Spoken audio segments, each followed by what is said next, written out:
ሁለት ፕሮግራሞች ተከታተላችሁ ወገኖቻችን እንደምታስታውሱት በሽግግር ጉዳይ ላይ እየተወያየን ያለነው ኢትዮጵያ በዚህ ሰዓት ምርጫ ሳይሆን የሽግግር ጊዜ ያስፈልጋታል። በጣም ጠንካራና ከባድ ምክንያቶች አሉ። ስለዚህ ወደ ሽግግር መግባት አለባት የሚለውን አጀንዳ ሐሳብ ይዘን ውይይት እያደረግን ነው ያለነው። ዛሬም እንቀጥላለን። ሶስት ፖለቲከኞችን ምሁራኖችንም ዛሬ ጋብዘን ውይይት እናደርጋለን እና እንድትከታተሉን ከላለው አንከር ሚዲያ ዋና አዘጋጅ ሳይ መኮንን ምስጋናዬን አቀርባለሁኝ። በዚህ አጋጣሚ ይህንን ፕሮግራም ደግሞ እንድናዘጋጅ ከኋላ ብዙ አጀንዳዎችንም የተለያዩ የመወያያ ርዕሶችን ለሚጠቁሙንም በዚህ አጋጣሚ ምስጋና ማቅረብ እወዳለሁ። ይህ ሀሳብ በጣም ያሳሰባቸው ኢትዮጵያውያን አሉ። በዚህ ሰዓት ኢትዮጵያ ምርጫ ሳይሆን ሽግግር ነው፣ የሽግግር ጊዜ ያስፈልጋታል የሚለው ነገር የሚያሳስባቸው እንቅልፍ የነሳቸው ኢትዮጵያውያን አሉና ለነሱ ሁሉ ምስጋና ማቅረብ እወዳለሁኝ። እንግዲህ ዛሬ ፊት ለፊት የምታዩቸው ታላላቅ ኢትዮጵያ ምሁራን ዛሬ በዚህ ጉዳይ ላይ ውይይት እናደርጋለን። ዶክተር አክሎግ ቢራራን መቼም ሁሉም ሰው ያውቀዋል። እኔም ከሱ ብዙ ነው የተማርኩት። በወርልድ ባንክ ውስጥ ብዙ ጊዜ የሰራ ነው፣ በአማካሪነት የሰራ ነው። በኢትዮጵያ ጉዳይ ላይ ሳይከት የሚጽፍ ነው። ብዙ ጽሁፎችን መጽሐፉንም አንብቤያለሁ። እኔም ሁላችሁም ይሄንን የምትከታተሉ ታውቃላችሁ። ዛሬ በዚህ በኢትዮጵያ ሽግግር ጉዳይ ላይ በተለይ ከኢኮኖሚው አንጻር አንዳንድ ሀሳቦችን እያነሳን ውይይት እንድናደርግ የሱ መኖር ያግዘናል።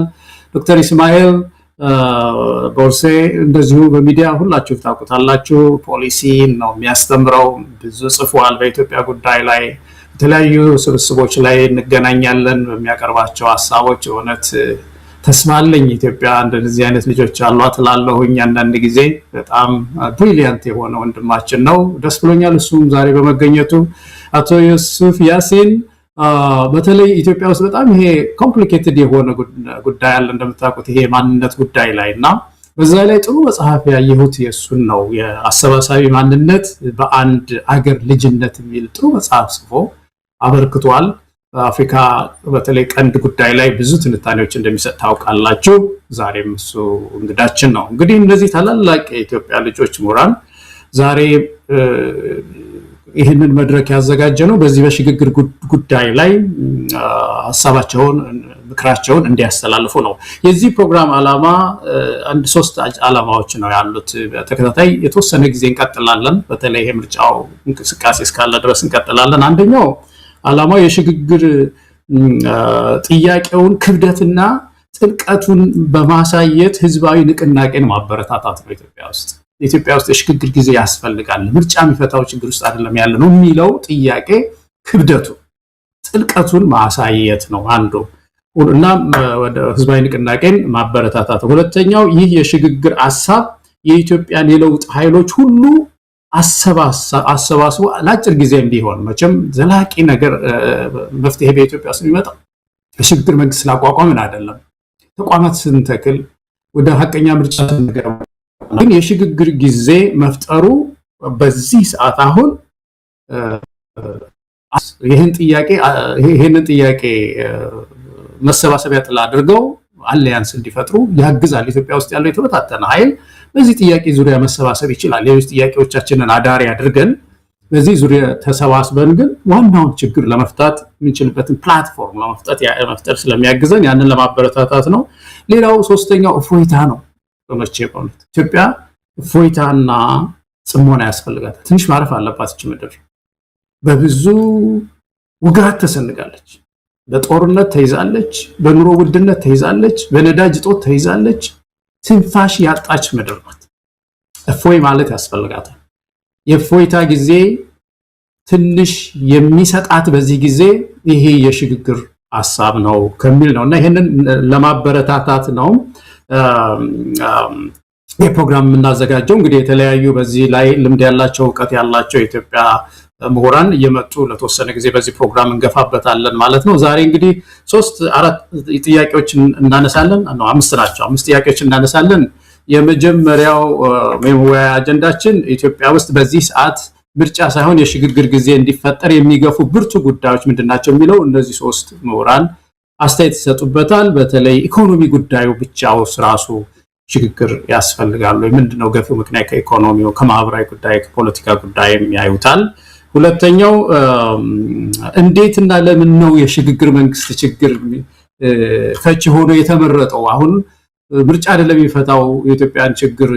አሁኑ ሽግግር መንግስት ስንል ይሄ ተቋም እንዴት ሆኖ ነው ችግር ፈቺ ሆኖ የታያችሁ የሚለው እነዚህ ምሁራን እንደዚሁ አስተያየት ይሰጡበታል። ሶስተኛ ሀገራችን እንግዲህ ወደዚህ ወደ ሐቀኛ የሽግግር ምዕራፍ ውስጥ እንዳትገባ ተግዳሮቶቹ ምንድናቸው? እንደው መንግስትም አለ የታወቀ ነው። ብዙ ጊዜ አብይ አህመድም ችግር የሚባል ነገር አይታሰብም ይላል። እሱ አንድ ተግዳሮት ነው። ግን ደግሞ እንደው ራስን ማየት ጥሩ ነው እና ከተቃዋሚው አንጻር በአጠቃላይ ኢትዮጵያውያን የሽግግር ጊዜ እንዳናይ እንቅፋት የሚሆኑ ተግዳሮቶች ምንድናቸው በሚለው ላይ አስተያየት ይሰጡበታል። እነዚህን ተግዳሮቶችስ ደግሞ እንዴት እንወጣ በሚለው ላይ እንደዚሁ መላ በማፈላለጉ ዘንድ ሐሳብ ይሰጣሉ። አምስተኛ መንግስት በያዘው አቋም ገፍቶ ቢቀጥል ሴናሪዎቹ ምን ሊሆኑ ይችላሉ? ምርጫ አሸነፍክ ይላል፣ ከተወሰነ ወር በኋላ ይቀጥላል፣ ፓርላማ ንግግር ያደርጋል፣ ምን ሊገጥመን ይችላል በሚለው ላይ እና መጨረሻ እንግዲህ ይህ ሽግግር ጊዜ እንዲመጣ ምሁራን ኢትዮጵያን በአጠቃላይ ምን ማድረግ አለብን በሚለው ላይ ምክር ይሰጣሉ እነዚህ ወገኖች ማለት ነው። እንግዲህ እነሱን አስቀምጬ ብዙ መግቢያ ያበዛው ይመስለኛል። በመጀመሪያ እንኳን ደህና መጣችሁ እንድትሉ ለሶስታችሁ እድል ልስጥና ከዛ በኋላ በተራ በተራ ጥያቄዎች ላይ ውይይት እናደርጋለን። ቀጥሉ። ዶክተር አክሎግ አንተ ልቀጥል። እሺ ያኔ መጀመሪያ አንከር ሚዲያ ይህን ዝግጅት ስላቀናበረልን ወንድም ያቶ ገለታው ስለምትመራው በጣም ነው ደስ ያለኝ። ወንድሞችን እንኳን ለዚህ ውይይት ደህና ገባችሁ እላለሁ። እንግዲህ የተጠየቅነው ጥያቄ መሰረታዊ ነው። የሽግግር ስርዓት ዝም ብሎ አይመሰረትም። የመጀመሪያው ለራሴ የማቀርበው ጥያቄ የአብይ ኦህዴድ ብልጽግና መንግስት ምን ጎድሎት ነው የሽግግር መንግስት ብለን የምንወያየው የሚለውን ለማቅረብ ፈልጋለሁ። ምክንያቱም ለማቀርበው ትንተና መሰረት ስለሆነ ነው። ይህም በሚመለከት የኢኮኖሚክ ፖሊሲው በጣም ወሳኝ የሆነ ሚና ይጫወታል። የፖለቲካውን ከኢኮኖሚክ ፖሊሲው ለይቶ ማየት አስቸጋሪ ነው። ምንም ችግሩን ልንፈታው አንችልም። ስለዚህ ላቀርባቸው የምፈልገው 10 መሰረታዊ ፋክቶች አሉ። በግልጽ የሚታዩ እኔ ብቻ የምላቸው ሳይሆን ዓለም ባንክ አቤት እንዳላቋረጥህ ይቅርታ፣ እንደው ወደዛ እመጣለሁ።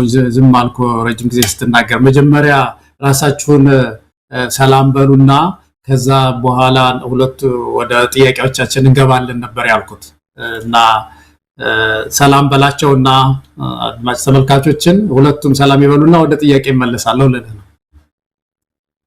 ኦኬ that's fine። ቅድም እንዳልኩት መጀመሪያ ምስጋና ከፍ ያለ ነው ለአንከር ሚዲያ፣ በተለይ ለወንድሜ መስፍን መኮንን፣ ለአንተም፣ ለዶክተር እስማኤልም፣ ለአቶ ዩሱፍም በጣም ደስ ብሎኛል። በዚህ ጉዳይ ላይ እንደ ሰው ፍጥረትና እንደ ኢትዮጵያዊ መወያየታችን በጣም አመሰግናለሁ።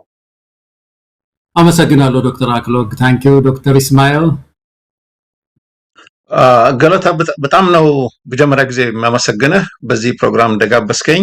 መሳይም በጣም ነው የማመሰግነው። እንደምታውቁት በአሁኑ ጊዜ አንከር ሚዲያ እንደ ፎርት ፒለር ከኢትዮጵያ መንግስት የበለጠ ከሌሎችም የበለጠ ሁላችንም የምናዳምጥ ነው እና በዚህ በእግር መንገዴ በጣም ነው የማመሰግነው። ሁለተኛ አቶ ዩሱፍ ጋርና አቶ አክሊሉ የታወቁ ሁለት አንጋፋ ፖለቲሻኖች ስኮላር ስለሆኑ ከነሱ ጋራ ዛሬ በመቅረቤ በጣም ደስ ብሎኛል እና ቴንክ ዩ። ዶክተር አክሎግ ማለት ነው። በጣም ጥሩ ዶክተር አክሎግ ይቅርታ። አቶ ዮሴፍ ታንኪዩ ለአዘጋጆቹም አብረን ለቀረብነው ሁለት ምሁራን አክሎግና ዶክተር እስማኤል እናንተም ራሱ ይሄ ፕሮግራም አዘጋጅና አሁን ደግሞ አቶ ገለታው በሚያቀርብበት ጊዜ በአጠቃላይ መልኩ በጣም ወሳኝ የሆኑና አንገብጋቢ የሆኑ ጥያቄዎች ላይ እየተወያየን ነውና ይሄ ሽግግር ለምን በተለይ ምርጫ ልናካሄድ ነው ለሚሉ ሰዎች ይሆናል፣ ሌላው ኢትዮጵያዊ ሁሉ ከዛ የሚቀድም ነገር አለ ተብሎ ነውና በጣም ጥሩ ውይይት እንደሚሆን ተስፋ አለኝ። ታንኪዩ አመሰግናለሁ። እንግዲህ ዶክተር አክሎግ ወደ አንተ ልምጣና እንግዲህ ኢትዮጵያ ውስጥ በዚህ ሰዓት ምርጫ ሳይሆን የሽግግር ጊዜ ያስፈልጋታል የሚሉ ብዙ ምክንያቶች እየተነሱ ነው ያሉት። ቀደም ሲል በነበረን ውይይትም ሌሎች ምሁራኑም ይህንን ጉዳይ ሲተነትኑ ነበርና እንደው አንተ በተለይ ኢኮኖሚውን ጉዳይም በጣም ስለምትከታተል ዓለም አቀፍ ኢኮኖሚውንም ስለምታውቅ የኢትዮጵያን ኢኮኖሚ ከውስጥ ወደ ውጭ ከውጭ ወደ ውስጥም ስለምታውቀው እንደው ከኢኮኖሚ አንጻር በተለይ ኢትዮጵያ ሽግግር አያስፈልጋትም ወይ? በኢኮኖሚው ውስጥ ያለ የሽግግር ወደ ሽግግር የሚገፋን ምክንያት ላይ አተኩረህ እንዳው እስቲ አንድ ሐሳብ ስጠን። እሺ አመሰግናለሁ። እንደገና እንግዲህ ቅድም ለማለት እንደሞከርኩት የአብይ ኦህዴድ ብልጽግና መንግስት ምን ጎድሎት ነው እኛ የሽግግር መንግስት ያስፈልጋል ብለን የምንቀርበው የሚለውን ጥያቄ ለፍሬሚንግ ስለሚረዳኝ በሱ ነው የምጀምረው። ስርዓቱ የአብይ መንግስት የሚለው ኢትዮጵያ በታሪኳ ታይቶ የማይታወቅ እድገት እያሳየች ነው ይላል። በመሬት ላይ ያለው ሀቅ ደግሞ ከዚህ ሙሉ በሙሉ የተጻረረ ወይም የተለየ ነው። ይህም በምልበት ምክንያት ምንድነው መረጃው የሚለው ጥያቄ ወሳኝ ስለሆነ አስሩን ልግለጻቸውና ወደ ወንድሞች ይጨምሩበታል።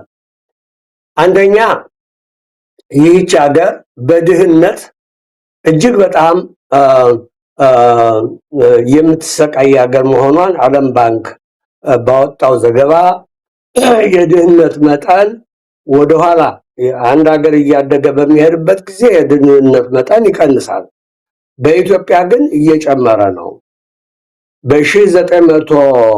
በ2019 ዓመተ ምህረት የነበረው የድህነት መጠን ወደ 29 በመቶ ሲሆን በአሁኑ ወቅት ግን 43 በመቶ ሆኗል ይላል። ይሄ በጣም ወሳኝ ነው። ተጨማሪ ከዚህ ጋር አብሮ የሚሄደው በጤና አገልግሎት፣ በምግብ አቅርቦት፣ በንጹህ ውሃ አቅርቦት፣ በኤሌክትሪክ አቅርቦት፣ በሌሎችም ይሄ መልቲ ዳይሜንሽናል ፖቨርቲ ኢንዴክስ በሚሉት የኢትዮጵያ 72 በመቶ የሚሆነው የኢትዮጵያ ሕዝብ እነዚህን ፍላጎቶች ለማሟላት አልቻለም። ስለዚህ በድህነት መጠኑ ብቻ እጅግ በጣም ኋላ ቀር የሆነ ወደ ኋላ የሚጎተት ሁኔታ ነው ያለው። ለምሳሌ አንድ ምሳሌ ላቅርብ። በዚህ ዙሪያ በዘመናዊ ቤት የሚኖረው የኢትዮጵያ ሕዝብ ማለትም ዘመናዊ ቤት ምን እንደሆነ ሁላችንም ስለምናውቀው ወደዚህ አልገባም። ምን ያክል ነው ብለን የምንጠይቅ 20 በመቶ ነው። 20 በመቶ ነው። 80 በመቶ የሚሆነው የኢትዮጵያ ሕዝብ አሁንም በጠለላ ይኖራል ማለት ነው፣ በተለያዩ የጠለላ ሁኔታዎች። በንጹህ ውሃ አቅርቦት በኩል ንጹህ ውሃ ለጤና ብቻ ሳይሆን ጤና የሌለው ሕዝብ ፕሮዳክቲቪቲው ስኬታማ ሊሆን አይችልም። 42 በመቶ የሚሆነው የኢትዮጵያ ሕዝብ ንጹህ ያገኛል። የቀረውስ ብለን መጠየቅ ይኖርብናል። በኤሌክትሪክ ብናየው 45% የሚሆነው የኢትዮጵያ ህዝብ ኤሌክትሪክ ህልም ነው። አብዛኛው የህዝብ በጨለማ በኩራዝ ነው የሚኖረው ማለት ነው። 37 እስከ 39% የሚሆነው የኢትዮጵያ ህዝብ እጅግ በጣም በሚዘገንን ሁኔታ ህፃናቱ በረሃብ ይሰቃያሉ የሚለው እንግዲህ 37 እስከ 39 የሚሆኑ ህፃናት በምግብ እጥረት ማልኒውትሪሽን የሚሰቃዩ ከሆነ መልቲ ጄኔሬሽናል የሆነ ችግር አለ ማለት ነው። 52% የሚሆነው የኢትዮጵያ ህዝብ የጤና አገልግሎት አያገኝም እና እንደዚህ የመሳሰሉ በጣም በጣም አሰቃቂ የሆኑ ሁኔታዎች አሉ። በመሬት ላይ አሁን ህዝቡ እሮሮ የሚያሰማው በምን ላይ ነው ብለን ብንጠይቅ በአቅርቦትና በፍላጎት መካከል ያለው ልዩነት በጣም ሰፊ ስለሆነ በኑሮ ውድነት ህዝቡ እየተሰቃየ ነው፣ እየተማረረ ነው። መካከለኛ ገቢ ያላቸው ኢትዮጵያውያን ለመኖር የማይችሉበት ሁኔታ ነው ያለው። የኑሮ ውድነት ከ1991 ዓመተ ምህረት እስካሁን ባለው ሁኔታ በጣም የኑሮ ውድነት እየናረ ሄዶ 6589 በመቶ የኑሮ ውድነት ኑሯል። ይሄ ነው። ስለዚህ የብር ዋጋ ጥቅም 99 በመቶ ወርቋል፣ ወደ ታች ወርዷል። ስለዚህ ወገኖቼ ይሄ ገጽታ የሚያሳየው የአብይ መንግስት ለአብዛኛው የኢትዮጵያ ህዝብ ኑሮ አስተዋጽኦ አድርጓል አላደረገም የሚለው ጥያቄ በማያሻማ ደረጃ ይሄ መንግስት የኢትዮጵያን ህዝብ ፍላጎት ሊያሟላ አልቻለም ወደሚለው ነው ድምዳሜ ነው የሚወስደኝ። ስለዚህ የፖለቲካውን ሁኔታ ከኢኮኖሚው አንፃር በምናይበት ጊዜ ኢትዮጵያ አማራጭ መንግስት ያስፈልጋታል ወደሚለው ድምዳሜ ነው የሚወስደኝ። እንግዲህ አማራጭ ያስፈልጋታል በምንልበት ጊዜ የሽግግር መንግስት ማለት ስለሆነ ይሄ የሽግግር መንግስት በፖለቲካው በኩል ደግሞ ምን አሉታዊ ገጽታ ያሳያል የሚለውን ብንወያይበት ደስ ይለኛል። አመሰግናለሁ አቶ ገለታው። እጅግ በጣም አመሰግናለሁ ዶክተር አክሎግ። በጣም በመረጃ በስታቲስቲክስ የተደገፈ የኢትዮጵያን ሁለንተና ችግር የሚያሳይ መግቢያ ነው የሰጠህን። ጥቂት አንተ ስትናገር እንደዚህ አይነት የኢኮኖሚ ኪሳራ ውስጥ እንደዚህ አይነት የድህነት ጭማሪ ውስጥ ሲገቡ ኢኮኖሚያቸው በጣም ሲናጋ ጋቨርንመንት ኦፍ ቴክኖክራትስ የሚባለው ወይም ደግሞ ይሄ የባለሙያዎች ባለድራ መንግስት ነው መሰለኝ እሱን ያቋቋሙ ሀገራት የተወሰኑ አይቼ ነበርና ጣሊያን ከ1993 ጀምሮ እስከ 2021 ባለው ጊዜ 4 ጊዜ ነው ይሄን ተቋም የፈጠረችው።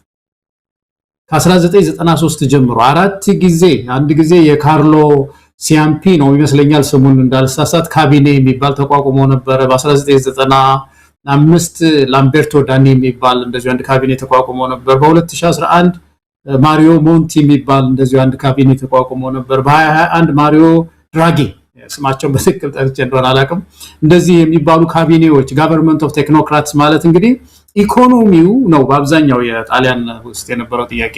ችግር ውስጥ ሲገባ መቆም አለብን፣ ይሄ ምርጫ የሚፈታው አይደለም። ስለዚህ ጋቨርንመንት ኦፍ ቴክኖክራትስ ወይም ደግሞ የባላደራ መንግስት አቋቁመን ይሄን ችግር ጊዜ የምናልፈው ብለው ነው ያደረጉት እና ዶክተር አክሎግ አሁን የገለጽከው ይሄ ደግሞ ከነዚህ ሀገሮች የኢኮኖሚ ኪሳራ የከፋ ነው የኛ። ይሄው አሁን ድህነት በዚህ ደረጃ ከ29% ወደ 43% ያደገባት ምድር ከሆነች ማለት ነው። እና እስቲ እንግዲህ ዶክተር ኢስማኤል እና አቶ ዩሱፍም ጨምሩበት ኢትዮጵያ ውስጥ በዚህ ሰዓት ምርጫ ሳይሆን የሽግግር ጊዜ ነው ችግሩን የሚፈታው ምንልባቸውን ዋና ዋና ምክንያቶች በእናንተ በኩልም ሼር አድርጉን። ከአቶ ዩሱፍ ልጀምር መሰለኝ። መልካም እንግዲህ በኢኮኖሚ በኩል ያለው ሁኔታ እንዳልከው በዝርዝርና በጣም በጥልቀት ዶክተር አክሎግ ገልጾታል። ከመጨረሻው ብንጀምር ኢትዮጵያ አሁን ያለችበት ሁኔታና ችግሮችና ተግዳሮቶች አንድ ፓርቲ ሊፈታው አይችልም ካል ምክንያቱ ምርጫ የተለያዩ ፓርቲዎች ቀርበው እያንዳንዱ ፓርቲ እኔ ላሉት ችግሮች የተሻለ መፍትሄ አለኝ ብሎ የሚቀርብበት ሂደት ነውና ያን ችግር ሊፈታ የሚችል አንድ ፓርቲ ሊኖር አይችልም ነው። ኢቭን እንኳን ትክክለኛ ምርጫ ተካሂዶ ያ ህዝቡ ይሄ ፓርቲ ያቀረበው ሐሳቦች በተሻለ መልክ የኛ የምንጋፈጣቸውን ችግሮች ለመፍታትም ይሁን ለመቅረፍ ይችላል ብሎ ድምጽ ቢሰጡና ቢያምኑ እንኳን መፍታት አይችልም ነው። ከዛም አልፎ ተርፎ ዛሬ በዋና ከተማ በአዲስ አበባ አቅራቢያ ያሉት ተቃዋሚ ኃይሎች መሳሪያ ያነገቡ ያለውን መንግስት የሚታገሉ ያ በስልጣን ያለውና አዲስ አበባ ላይ የመሸገው መንግስት አዲስ አበባን አትገቧትም ነው እንጂ አዲስ አበባን አትገቧትም እንጂ ይሄ ያለው በሱ ላይ የተነሳው በትልልቆቹ ክልሎች አማራ፣ በኦሮሞ፣ በትግራይ እና በሌሎች አካባቢዎች ሁሉ የተነሳውበት ኃይል ምን ያህል እንደሚያሰጋው የምናየው አዲስ አበባ አትገቡም ብቻ ሳይሆን ለአዲስ አበባ መጨረሻ ላይ አንድ ጀነራልና አንድ የራሱ ጠባቂ እንደ ጋርድ እንደምናምን ያስቀመጠበት ወይም የመዘዘበት ወይም የሾመበት ሂደት ነው የምናየው። እንግዲህ የፖለቲካ ችግሩ እዚህ ደረጃ ላይ የደረሰ ነው። ከዚህ በፊት እንግዲህ በብዙ መልኩ ኢትዮጵያ ውስጥ መንግስታት ተቀይረዋል። መንግስታት ሲቀየሩ ግን ሽግግር አላረግንም። ሽግግር ያላረግንበት ምክንያቶች የተለያዩ ናቸው። ግን ሽግግር አስፈላጊነቱ አንዳንዶቹ ነገሩ ካለፈ በኋላ ተረድቶ የጻፉት አለ። ለምሳሌ በ1960 በፈረንጆቹና በፖፑላርሊ የታህሳስ ግርግር የሚባለው የነዋይ ብራዘርስ ወይም የነዋይ ልጆች ኩዴታ ሙከራ ላይ ከዛ በፊት ሽግግር ያስፈልጋል ተብሎ ባይጻፍና ባይባልም ከዛ ይህንን በጣም ከተደወለ በኋላ እንደ ደወል ታይቶ ብዙ ኃይሎች ይሄ ነገር መለወጥ አለበት፣ የግድ ኢትዮጵያ ውስጥ ነገሮች መለወጥ አለባቸው፣ በነበረው ሂደት መቀጠል አንችልም የሚሉ ድምጾች ከተለያዩ ምንጮች እየመጡ ነበረ። ለምሳሌዎች የምንጠቅሳቸውና ያኔ የግድ አንድ ነገር መደረግ አለበት ካሉት ውስጥ ሁለት ጀነራሎችና አንድ የታወቀ ሚኒስተር ይጠቀሳሉ። ሁለት ጀነራሎች ጀነራል አብይ አበበና ጀነራል ከበደ ገብረ ናቸው ይህንን ያሉት። የግድ መቀየር አለበት፣ አንድ ነገር መደረግ አለበት ብሎ ከሚኒስትሮቹ ደግሞ ብዙዎች ሰዎቹ ቢጽፉ እንኳን በትልቁ የሚታወቁት ከተማ ይፍሩ ናቸውና መለወጥ አለበት ተብሎ ከቦታቸው በዛ ምክንያት ተነሱ ነው የሚባለው።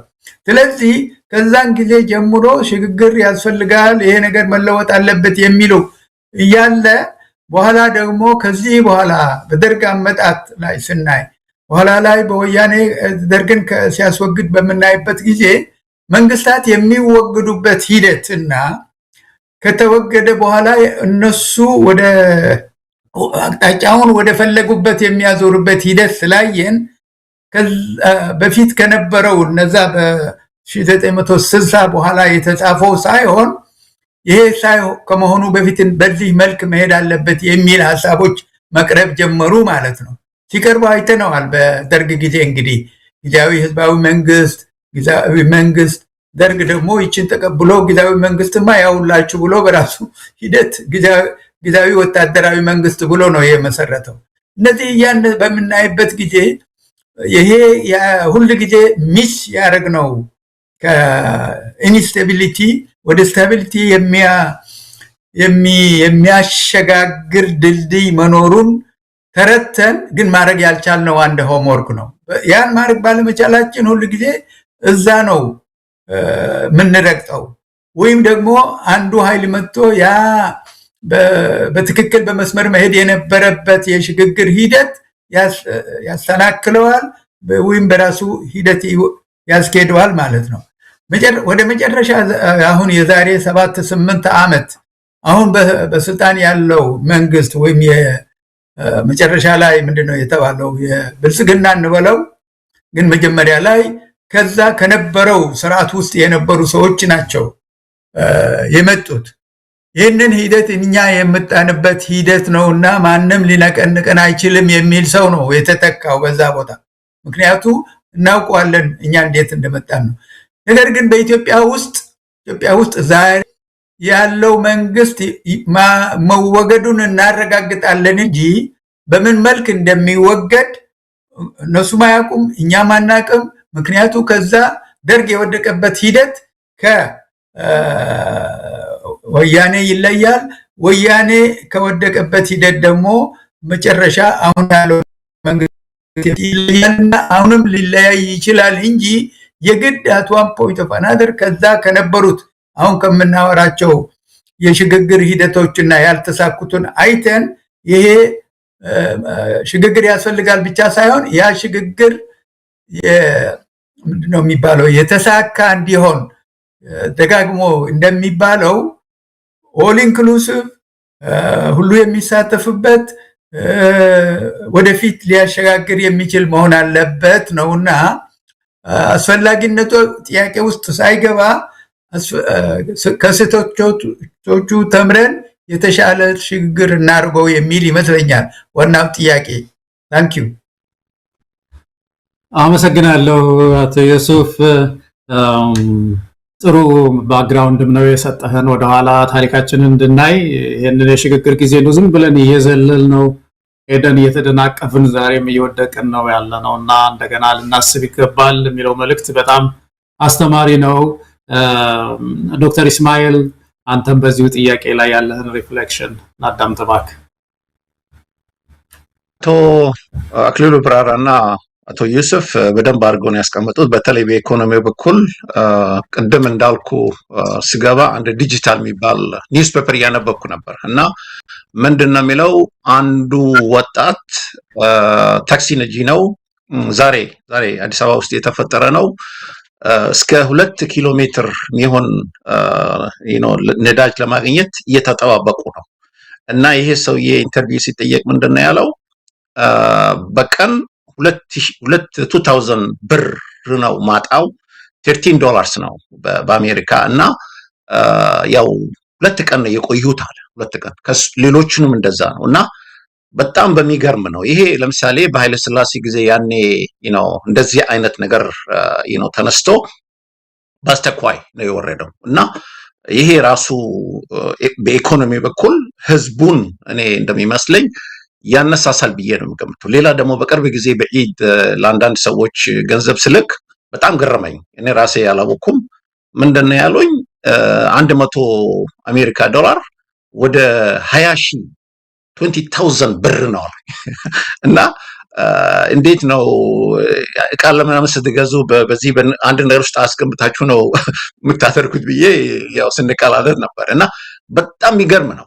ሌላው ደግሞ ያው እንደምታውቀው በአሁኑ ጊዜ በሚድል ኢስት የተፈጠረው ጦርነት ብዙ ያንን የነበረውን ችግር በጣም እያባባሰ ነው። አሁን ያው ሳዑዲ አረቢያ ብቻ ከ550,000 በላይ ኢትዮጵያኖች አሉ እዛ እና ሬሚተንስ በስንት ወደ ስንት ሚሊዮንም ልበል ገንዘብ ይልካሉ እና እነሱ ሁሉ ቆሟል እና እነዚህ ነገሮች ስታይ በአሁኑ ጊዜ ኢትዮጵያ በጣም በጣም በጣም በተለይ እንዳልከው ትራንዚሽናል ገቨርንመንት ያስፈልጋል እና እስቲ ትንሽ ነገር ለማሳጠር እንዴት ነው የነበሩትን ትራንዚሽናል ገቨርንመንት እንዴት ነው የከሸፉት? ያው አንደኛው ነገር በትራንዚሽናል ገቨርንመንት ከ1991 እስከ 1994 የነበረው በምንድነው በቲፒኤልኤፍ እንዴት ነው የፈረሰው? አንደኛ ነገር እነሱ የሚሉት በሚሊተሪ በኩል እኛ ስላሸነፍ ሞኖፖሊ ኦፍ ፖለቲካውን እኛ መቆጣጠር አለብን ብሎ ነው የተነሱት እና በምንም አይነት ነገር ዴሞክራቲክ ስፔሱን በቃ ዘጉ ማለት ነው። ሌላው ደግሞ ምንድነው የጀመሩት ማኔጂንግ ኢን ዳይቨርሲቲ ስሩ ኤትኒክ ፌዴራሊዝም ነው የተጠቀሙበት እና ይለዋል with the dominant ፓርቲ ነው እዛ የምናስቀምጠው እና የነሱ ኮር አይዲያ ለምሳሌ ቲፒኤልኤፍ ብትመለከት ምንድነው የሚለው ፓርቲው ቫንጋርድ ሆኖ ህዝቡን it has to mobilize ethnically mobilize አድርጎ ነው የዴቨሎፕመንታል ስቴት በዛ ነው የሚመጣው እና መለስ ዜናዊ 2006 ራሱ ሲናገር ምንድነው ያለው 2008 ቅርታ ምንድነው ያለው የዴቨሎፕመንታል ስቴት ዴሞክራሲና ይሄ ምንድነው ኢኮኖሚው ዴቨሎፕመንት ነው የሚቀድመው ነው የሚለው። ዴሞክራሲ አይመጣም ዴቨሎፕመንት ካልመጣ እሱ ራሱ ይናገራል እና አንደኛ ነገር በስቴት የነበረው ሁለተኛ ነገር ደግሞ በገቨርንመንት የነበረው ከዛ በኋላ ደግሞ ዊክ የሆነ ኢንስቲትዩሽን ነው የፈጠሩት። ሁለተኛው ደግሞ ፖስት 2000 የተፈጠረ ሪፕሬሽን በጣም በቃ ሰውን እየገደሉ ምን ያደረጉ እንደዚህ አሁን ዛሬ እንደምናየው ኮምፒቲቲቭ ኤሌክሽን ተነስቶ ነበር እና ሲሸነፍ ስላወቁ ኤሌክቶራል